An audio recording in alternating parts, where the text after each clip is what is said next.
say listen, me say youth, me say listen to the truth. Gonna bang the music. Hold on to your hopes and dreams, little life is agony. Gonna bang the music. Say Jaja is watching you, he's right here for you. Bang the music. Them say she passing through, that them not young. We gonna bang the music.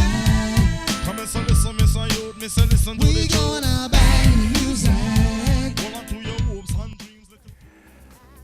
The Big Picture Alliance teaches filmmaking and media art skills to urban youth. In our 8 years of existence, we've produced over 150 films and programs lasting from 10 weeks to a full year. We go into the neighborhood schools and community centers. Our services are free for students, and our teachers are professional filmmakers in their own right. 4 years ago, when we started a Big Picture Alliance program at the William Penn High School in North Philadelphia, we had no idea that we were starting off on a long and complicated road that would lead to the making of Music City. Getting some females, having all these big houses and stuff. The script is usually the first part of a BPA curriculum. After that, the programs mirror the creative arc of filmmaking: writing, acting, technical, production, and post-production. All of this goes to create films that express young people's dreams, hopes, and fears, messages in a bottle to their peers and the world beyond. Miriam Hyman, who plays Nasia in Music City, was a student in the original program.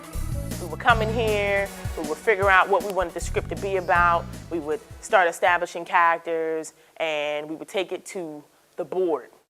We would write out titles, genders, locations, characters' names, descriptions of the characters. Once the script was written, we would separate into two groups, because basically Music City is about two groups. So we would have the guys in one room, we had the girls in the other room. So this is the room where the guys rehearse.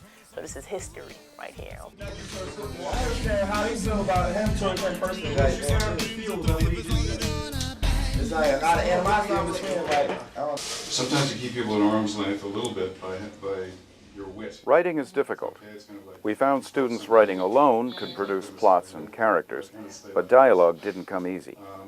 We developed a method that seemed to work. We called it shrink wrapping. It's not elegant, but descriptive. Students were placed in a situation and asked to improvise a scene. The only ground rule was that they couldn't stop until the director said cut, so there were no easy resolutions. A camera on sticks in the corner recorded everything. It's just that you just can't think of rhymes. You need to know. We transcribed the tapes into pages of dialogue. The transcriptions were edited or shrink-wrapped into tight, vibrant scenes. The students were then brought back to read, and often a new level of material was added. Characters deepened, modes of expression, bones of contention appeared out of nowhere. The dinner scene that says so much about the sisters' relationship in Music City started as an improvisation about meatloaf in a classroom at William Penn High School. Why? Because you picnic with me. Every little thing. You know I don't like meatloaf. Oh no, but still we must have dinner. Is that meatloaf? I hope we're having meatloaf. So I guess we're having meatloaf. Yes, I thought it would be good for the night. Mom, I'm glad you made meatloaf. What did you get to it this morning? But the original project at William Penn ran out of steam. We had underestimated the lure of senior proms and beach parties and career entry jobs and college applications. The effect of graduation day on our seniors spelled doom for the project. So reluctantly, we said goodbye to Music City and we moved on, or at least we thought we did. 3 years later, when funding appeared from Comcast and the William Penn Foundation, we revived the script and designed a film that would use BPA students who'd chosen media arts for a life path, like Dina Saab Mills, who plays Danielle in the film, and first worked a BPA program at the tender age of 12. Our thinking was that performers like Dina would benefit not only from the experience of being in a feature, but from the opportunity that lay on the other side of completion. A solid piece of work they could put on resumes and reels, which could help jumpstart their careers.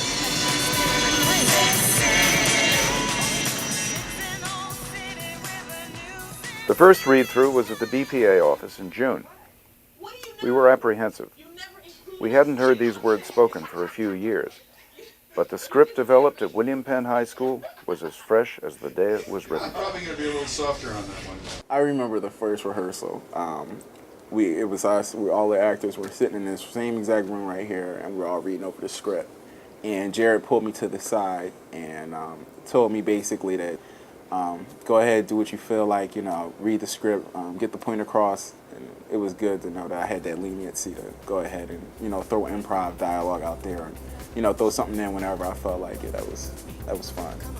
It's interesting to create a character like Parrish for this particular film because I couldn't make him too good of a comedian because he wasn't a professional.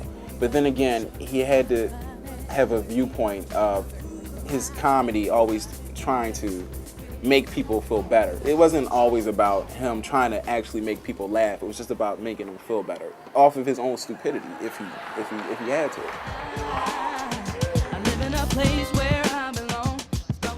Miriam Hyman, who plays Nasia in Music City and choreographed the dancing, was the only original William Penn student to appear in the film.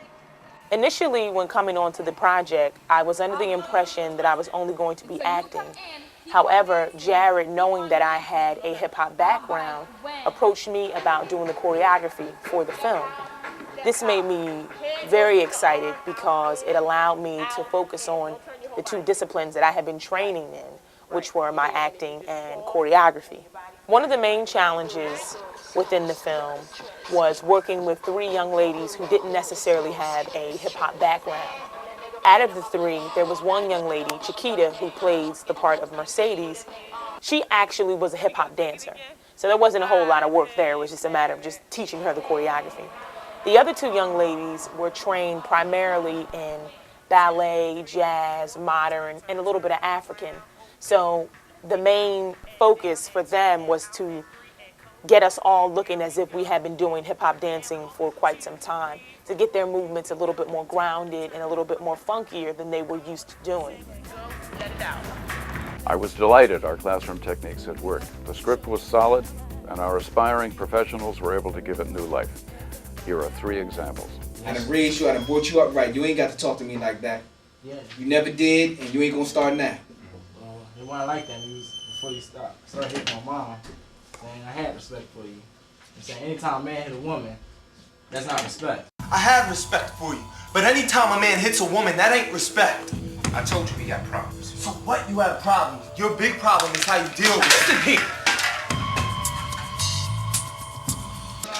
His flow is so nasty that it's you're concerned about yours, or it's just that you just can't think of rhymes, and you need to know his technique of how to write rhymes. Kareem, just find out what makes you tick, man. I mean, discover what you feel is important. Take that pen and that paper and make them cats feel you. My mom just called me and told me that she's not going to be home. I'm not too happy about it, but I'm sure as hell used to it. So don't worry about me. Just get happy again. Get a nerve. My mom just told me that they're not coming back for the rest of the week, and I'm not too pleased about that, and I'm sure as hell used to it by now, so let's not worry about Mercedes, okay? I think you have a nerve. The big moment of the film is the band contest. We had limited access to the 5-spot club in Philadelphia's Old City. We didn't have time or resources to pull a real audience. We used cast relatives, BPA staff, and whoever wandered in. I think the janitor is in a couple of shots. We rewrote the script to put the contest before a selected jury rather than a theater full of screaming fans.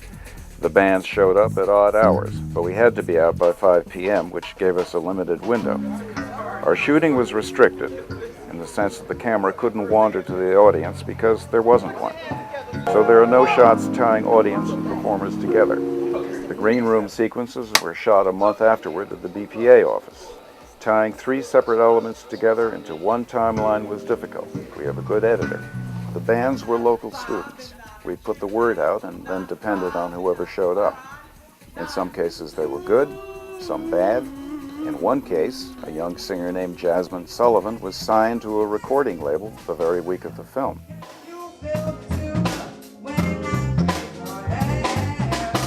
Our actors Jamil Mangan and James DeLeon were valiant in their efforts to learn hip-hop dancing. The shot of James Taylor falling down the stairs was something James came up with in the moment, surprising everyone, including the cameraman, who pulled back, and James then had to do 6 more takes. I'm gonna keep it with the tongue. All right, ready. Shut up, James. Okay, that's a cut. The film's climax was the concert. We needed a theater and at least 300 extras to fill seats. Principal Charles Whiting at Dobbins High School in North Philadelphia offered us an incoming freshman assembly from 9 to 9:45 in the morning. Then the students had to leave. 45 minutes in which Miriam had to design and execute a full dance sequence. Quite a challenge. Well, with film, there's cameras in front of you, on the sides, and back of you, above you, and you have to execute right there in that moment. This is showtime. We used 6 cameras and hand signals and flashcards to coordinate as walkie-talkies couldn't be heard over the din. We knew the students' excitement would cool fast. We could crank out probably 3 takes and then we were going to lose our audience. We sent James Taylor out to Fluff to warm them up, and he was great.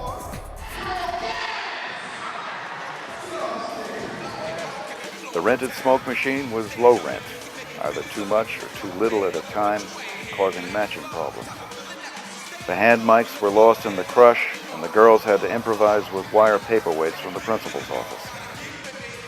45 minutes felt like 45 seconds, but it all seemed to work.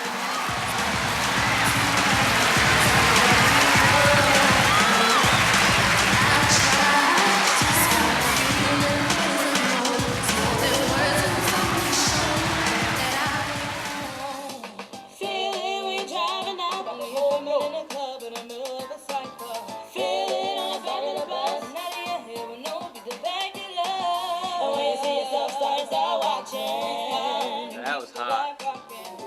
Big Picture Alliance invited me to create a score for the film Music City, and I wanted to involve as much of young talent as I could from inner city Philadelphia. In collaborating with them, we found some of the greatest talent that we could have ever asked for.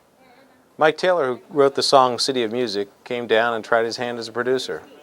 We felt that working together was going to be a lot of fun and make a lot of music, and then what happened was we ended up creating full-length songs and a full-length CD as a result of the inspiration that we got from working together. We went to the studio, and the studio was off the hook. It was a nice setup, nice studio. I got down there, and he had basically everything ready for me to go to work.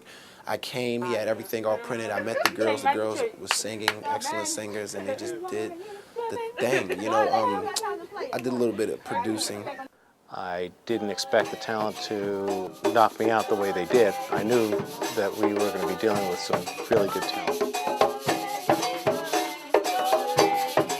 I wrote City of Music, yes. Background singers. I was the writer. We had a great time, great collaborations, and a lot of really good songs.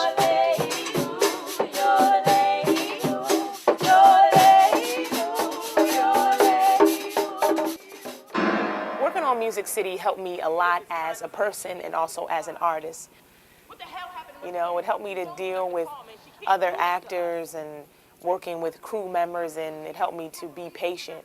And we all need a little bit of patience in our lives. Had a really supportive crew, a supportive director, and I mean, what can I say? It was just a great experience. Keep on rolling, fellas. Just keep.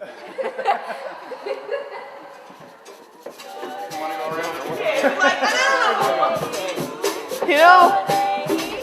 Hey, Luke!